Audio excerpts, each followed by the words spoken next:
Welcome to Simply Living Wellness, where you'll learn how to love yourself, heal yourself, and how to nurture your mind, body, and spirit.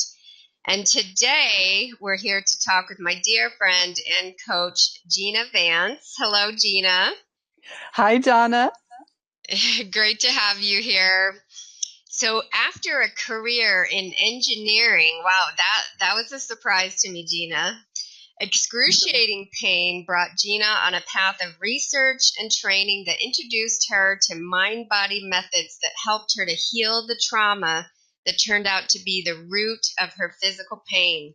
These are the same methods Gina has been teaching to individuals and groups in her mind-body healing and coaching practice since 2001. And I personally have got to experience Gina's coaching. Gina serves as a mentor to coaches, clinicians, and agents of change here to transform the world for the better and to help others do the same. She writes, speaks, and consults, teaching simple ways to make practical use of the mind-body connection for healing on multiple levels. Together with what Gina knows to be heroic souls on a healing journey, aka clients, she's developed a uniquely transformative blend of mind-body tools to relieve stress, pain, and anxiety, change unwanted habits, and to feel peaceful, confident, and empowered. Wow. Well, Gina, so excited to have you here. Delighted to be here, Donna. So, Gina, let's just get started. And I'd love to hear about your own journey and how you got to become a mind body healing coach, how you got to develop these unique tools that you work with your clients. Mm, yeah, it's like so many journeys or career transitions, unexpected surprises along the way. When looking back, I can clearly see the soul orchestration in it, but at the time, um, that was not apparent.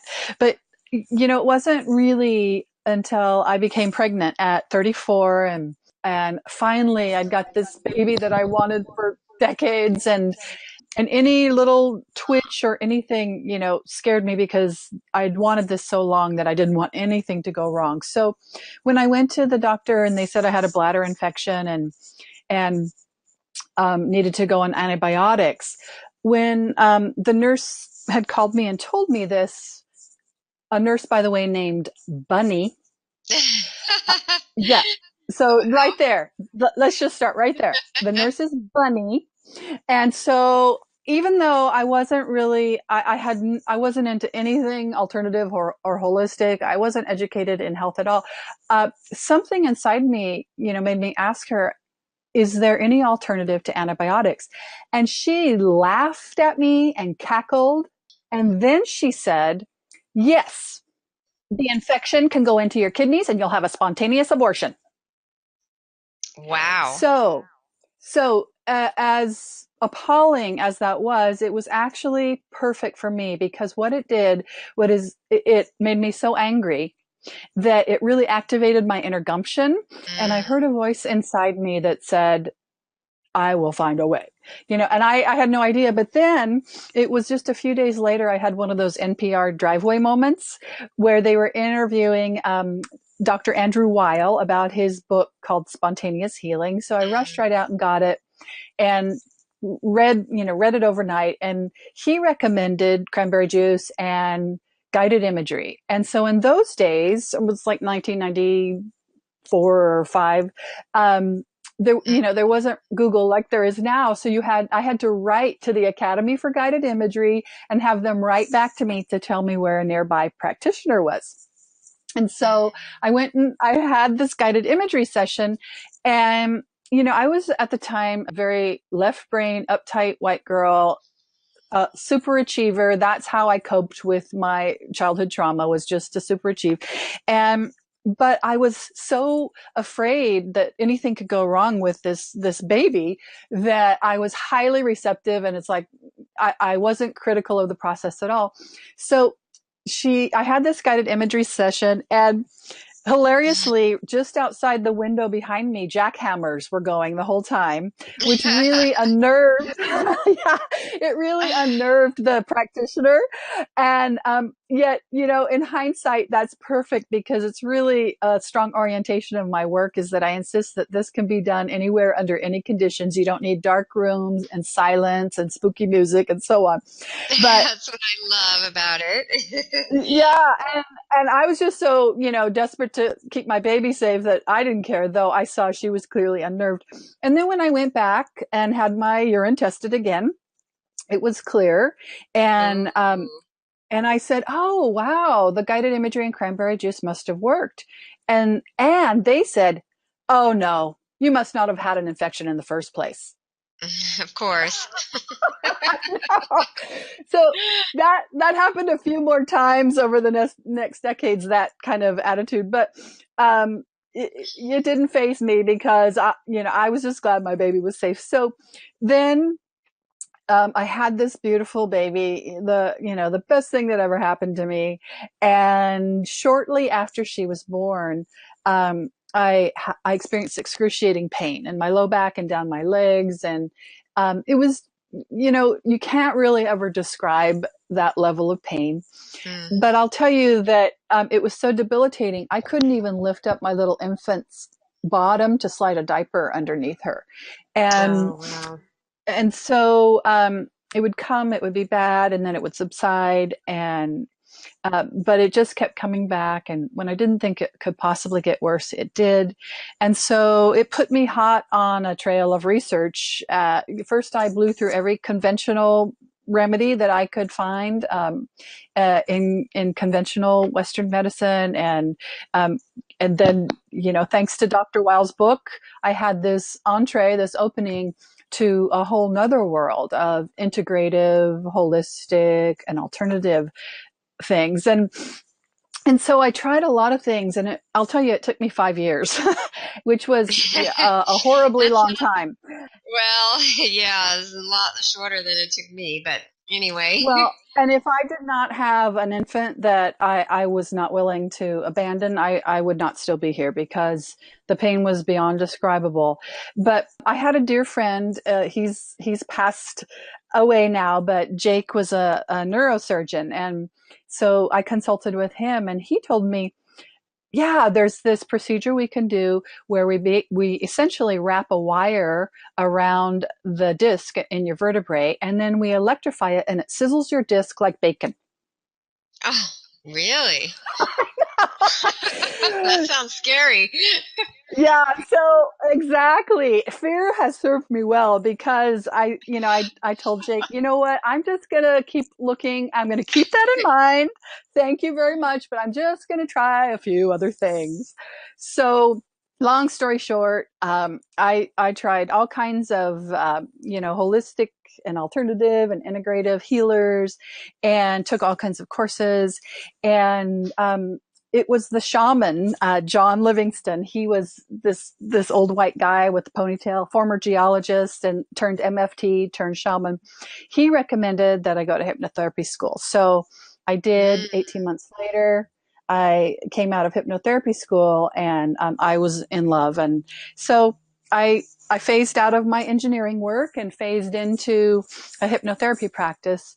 But there were some things that just, it didn't feel like it was complete. And when I look back, as I continued taking other courses um, with many medical doctors, it turns out, which were actually very comfortable for me because some of the alternative type modalities that I learned, energy healing and so on, weren't as grounded in the intellect.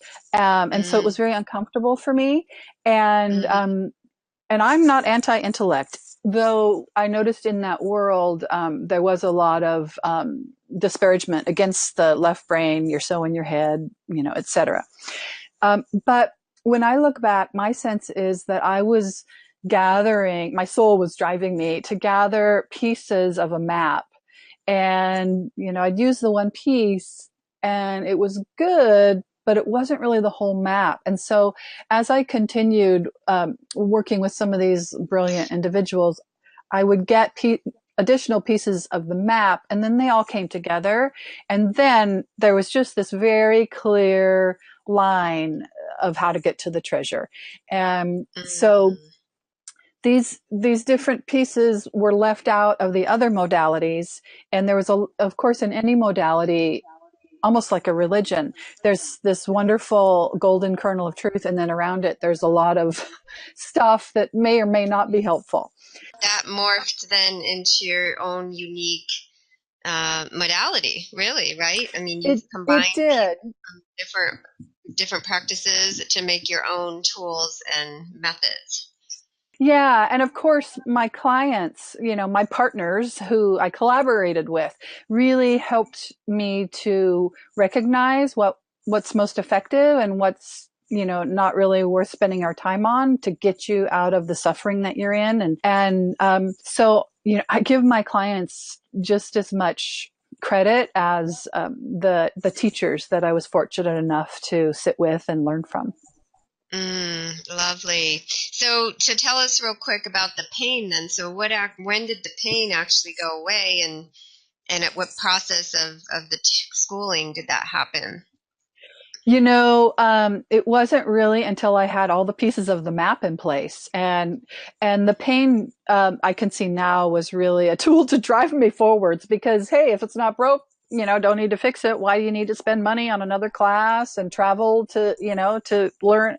So, um, over that course of 5 years, it would get better, but then it would come back, and then when I look back, it's like, oh, 5 years, it hasn't come back. So, but basically, what I came to understand was that the physical pain it was real, it was physical, and it was measurable on MRIs and so on, but it was rooted in trauma from my childhood.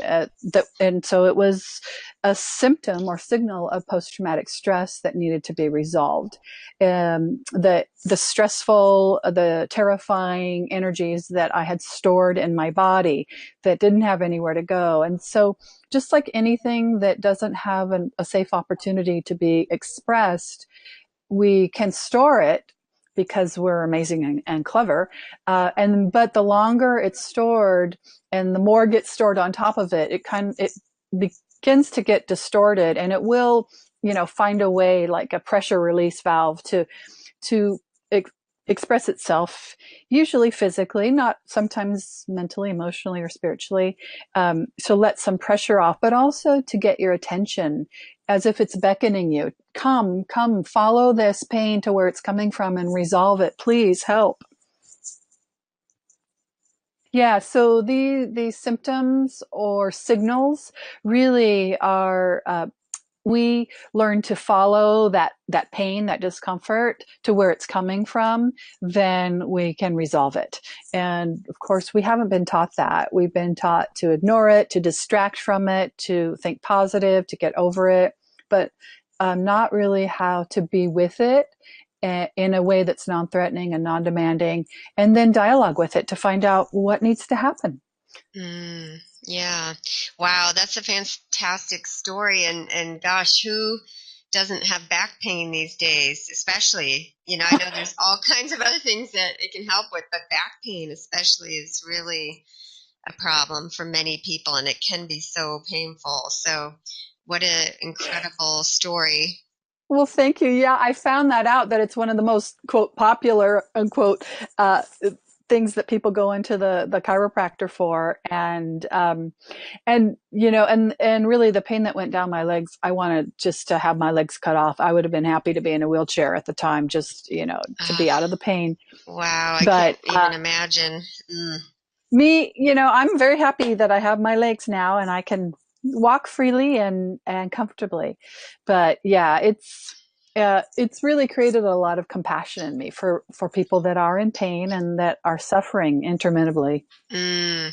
So tell us, because hypnotherapy is more commonly known, it's one of those modalities that's a little bit more mainstream than some of the others. So tell us about how, what parts you use from traditional hypnotherapy and what you don't care for maybe so much, and and how you've crafted it, for your own use.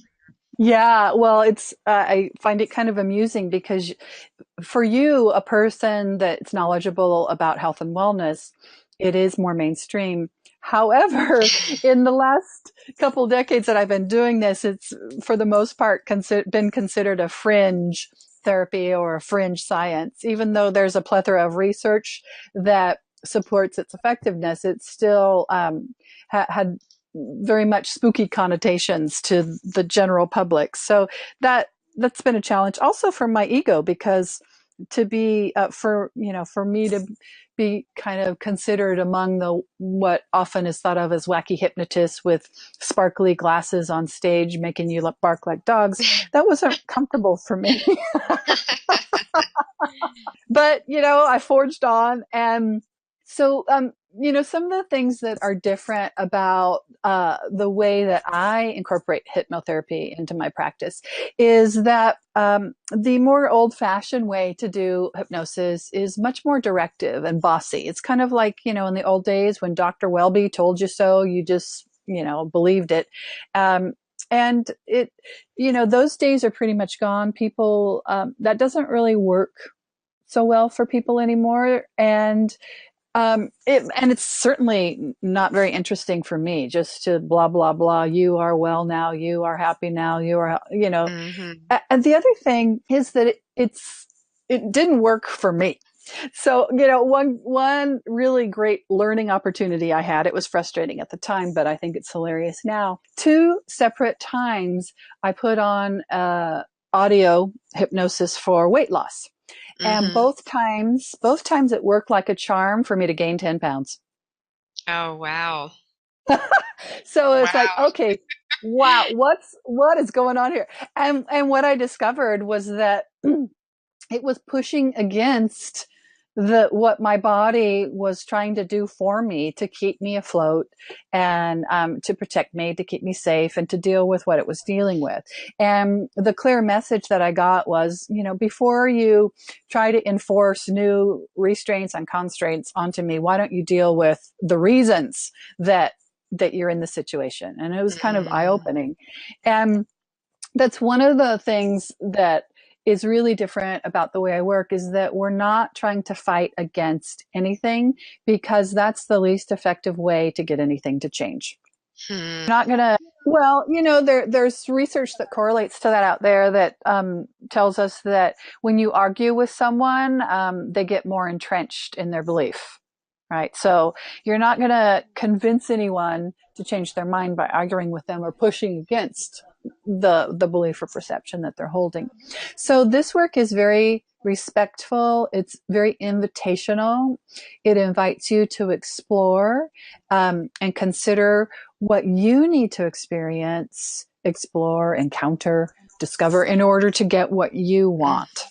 And so the only time that it's directive or bossy is in an emergency. And so one example of that is when I was working with someone who she had a severe stutter because of her trauma, and which was a vast improvement because for years she wasn't able to speak and she had to pass written notes for her therapist back and forth. Mm. And she actually came in with her therapist to make sure this was safe to work with me. Twice she brought her therapist.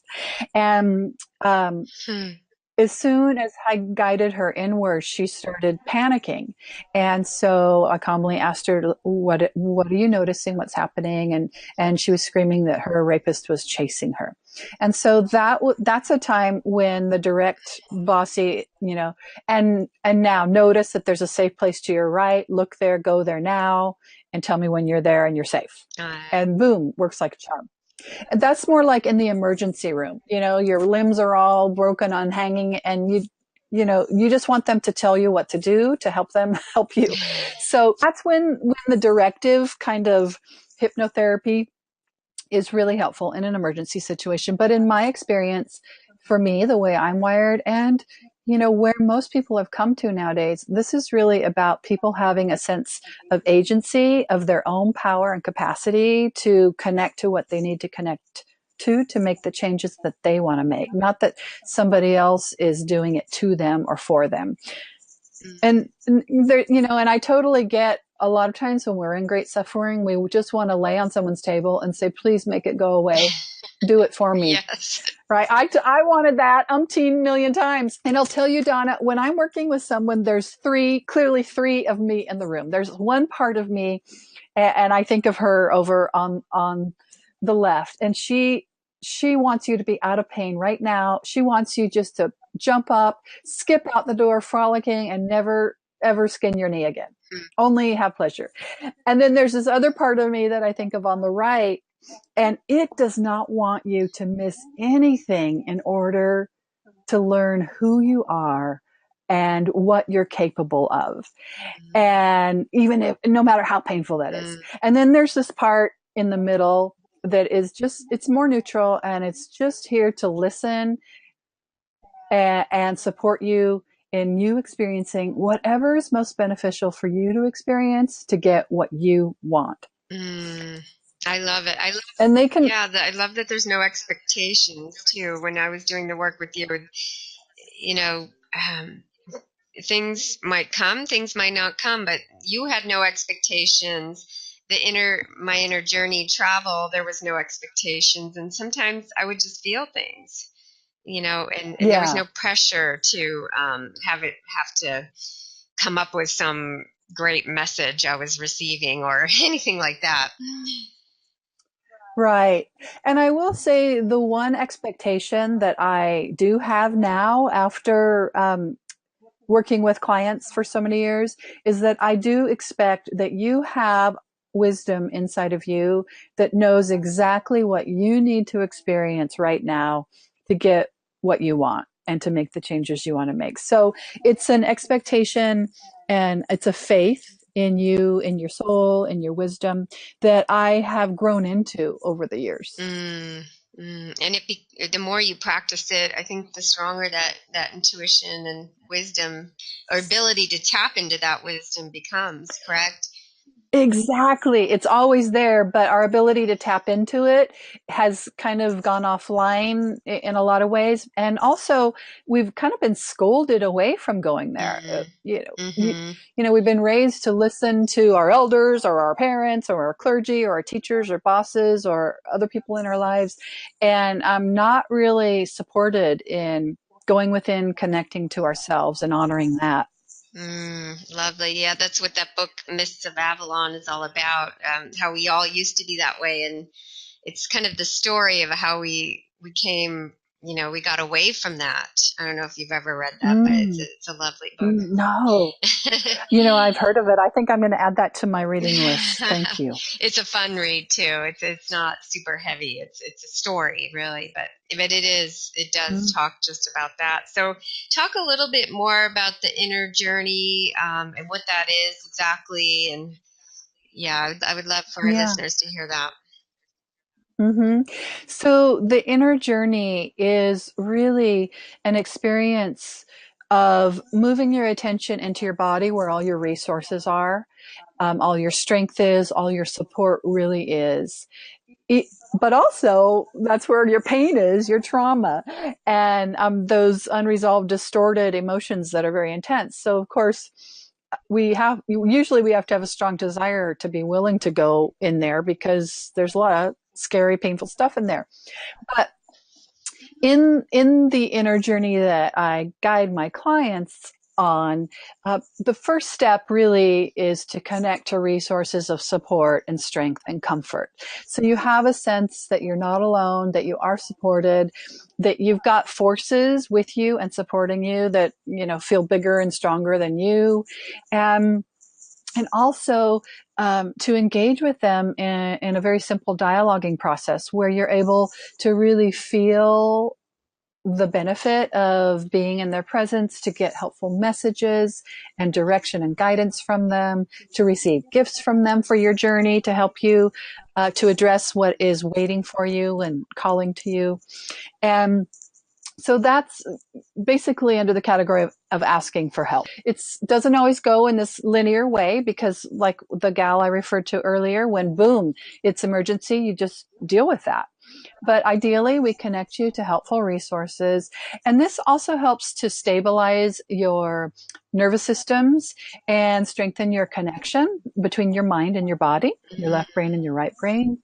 And it really helps to support your confidence in moving around in your inner world. And then you it will just come up in your awareness what needs to be addressed next. And sometimes that will be limitations or obstacles that are between you and what you want. And because the rules are different in the inner world than they are in the outer world, whatever is in your way can always be removed, dissolved, digested, released, or whatever your inspired imagination shows you. And that's really, really a wonderful, wonderful secret, is how the rules in the inner world are different. You can do anything. You can leap from tall buildings and fly. You can breathe underwater. You can get yourself safe. You can do anything in your inner world, which is different than in the outer world. Someone's tied you down with a gun to your head. You have more limited options in that moment. So whatever comes, you can handle it. And I also have learned to trust that whatever comes, you're ready for. And if you're not sure you're ready for, then we can simply ask what would need to happen for you to be ready. And then you might need to encounter another source of support and guidance, or strength and power. Or you may need to connect with a part of you that is suffering. And this is kind of what all of the connecting to resources and clearing away obstacles helps you to do, is connect to parts of you that you love and that love you, and they are suffering and they're trapped in that suffering. And it's a little bit analogous to if we have an unruly relative and we've locked them in the attic, but they keep banging around and screaming, and even though they're out of sight, it's still creating a level of stress. And sometimes that's a low grade level, and sometimes it's just practically unbearable. But there's no getting rid of any part that is actually a part of you.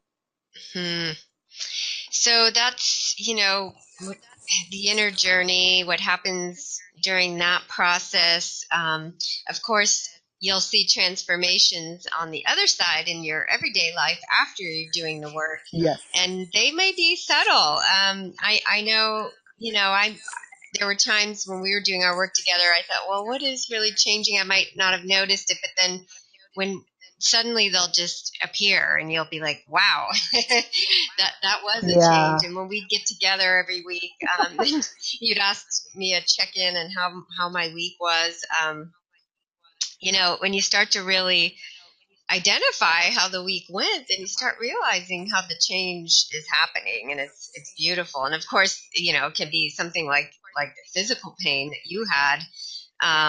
Tell us some other, just, maybe we don't have a lot of time, but maybe one or two other success stories of your clients that were, our listeners would love to hear about. Yeah, I had a few dramatic ones where, nobody else could help them. The anorexic, she was fired by her therapist. Her therapist said, your energy is a mess. There's nothing I can do for you. Don't come back. And, her soul, she had strength of soul that she didn't give up. And somehow she found me. And her anorexia is so far behind her now. And she is an inspirational author now. So that was clear. It was like, boom, that's, that unquestionable. And I was sent a young man who had seizures for 10 years.